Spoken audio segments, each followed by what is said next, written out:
Житель села Мады Карасуйского района Джоро Базиев третий год подряд закупает уголь на социальной базе. По его словам, твердое топливо, купленное тут, горит лучше и по цене дешевле.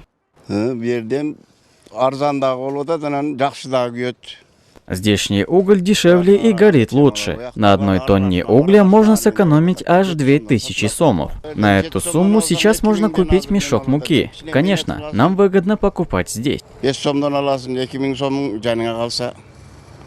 На базе ежедневно реализуется до 25 тонн угля. Все покупатели – местные жители. Эти люди не закупаются у продавцов вдоль дороги, ведь перекупщики продают уголь по 7 сомов за килограмм, а на базе на 2 сома дешевле.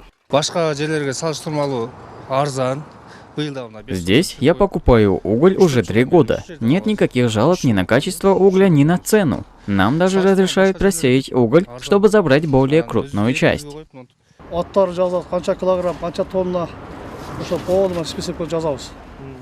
Эта база работает 3 месяца, только во времена холодов. Все покупатели строго вносятся в список. Да и в одни руки продается лишь отведенное количество. Перекупщикам здесь не разгуляться. 2 года назад, когда база только открылась, по незнанию мы продали уголь перекупщикам.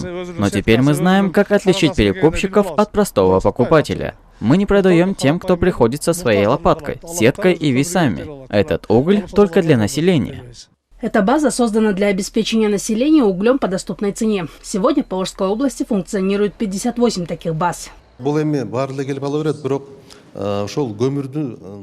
В прошлом году цена на уголь взлетела аж до 10 сомов за килограмм. Эти базы созданы, чтобы малообеспеченные семьи без участия перекупщиков смогли приобрести уголь по доступной цене.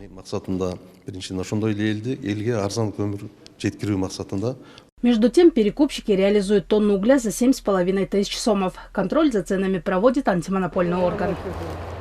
Алия Душубаева, Инет Эргешева, Симых Маратулу, Бектур Калыбекулу, ЛТР, Орская область.